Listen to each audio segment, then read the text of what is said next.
আউযুবিল্লাহি মিনাশ শাইতানির রাজিম বিসমিল্লাহির রহমানির রহিম। সম্মানিত চাষি ভাইরা, আসসালামু আলাইকুম। আশা করি আপনারা আল্লাহর অশেষ রহমতে ভালো আছেন। আমি মোহাম্মদ তানভীরুল ইসলাম শাকিল, অটোক্রপ কেয়ার লিমিটেডের পক্ষে মেহেরপুর সদরে কর্মে নিয়োজিত আছি। আর আজকে আমি আপনাদের মাঝে আলোচনা করব অটোক্রপ কেয়ার কোম্পানির একটি গুরুত্বপূর্ণ আগাছা নাশক সম্পর্কে, যার নাম হচ্ছে পানিডা 33 ইসি।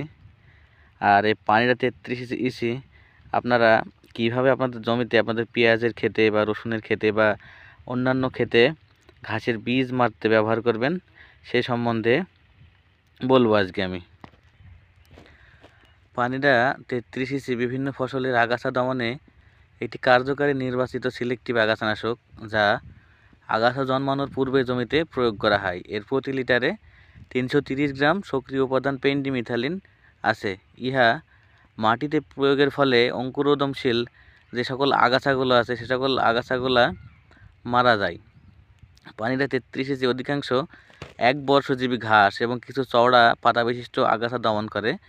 আর পানিডা সাধারণত আলু, পেঁয়াজ, ধান ও অন্যান্য ফসলে আপনারা আগাছা দমন করার জন্য, মানে যে বীজগুলো আছে ঘাসে, সেই বীজগুলো ধ্বংস করার জন্য এই পানিটা ব্যবহার করতে পারেন। আর এই পানিটার যে ডোজ আছে সেই ডোজ সম্পর্কে একটু বলি। আপনারা পানিটা 33 ইসি আপনাদের যদি আলু থাকে, আলু ফসলে আপনারা প্রতি 20 লিটারে পানিতে 40 মিলি দেবেন। পেঁয়াজের ঘাসের বীজ মারার ক্ষেত্রেও আপনারা 20 লিটারে 40 মিলি, এবং ধানের ক্ষেত্রে 10 লিটার পানিতে 50 মিলি হারে আপনারা সারের সাথেও ছিটিয়ে দিতে পারেন বা স্প্রে করতে পারেন পানিটা 33 ইসি।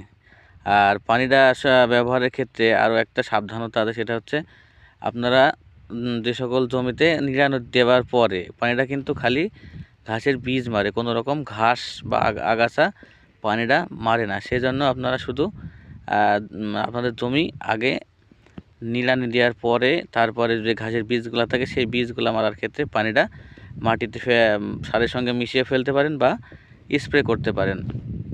আর এই পানিটা 33 ইসি আপনার যে সকল বীজ আছে, যে সকল বীজগুলা দেখা যাচ্ছে মসুরি দানার চাইতে ছোট, মসুরির যে দানা আছে, মসুরির ডাল, ওই জাতীয় দানার চাইতে ছোট, সেই সকল বীজগুলার ব্যবহারের মানে বোনার সময়তে আপনারা পানিটা ব্যবহার করবেন না, তাহলে কিন্তু অঙ্কুরোদ্গম হবে না। তার চেয়েতে যে সকল মানে বড় আছে যে সকল বীজগুলা, সে সকল বীজগুলার ক্ষেত্রে আপনারা পানিটা ব্যবহার করতে পারেন। আপনারা আপনাদের সব রকম ফসলেই ঘাসের বীজ মারার জন্য পানিটা ব্যবহার করতে পারবেন। তাহলে আজকের মতো শেষ করি।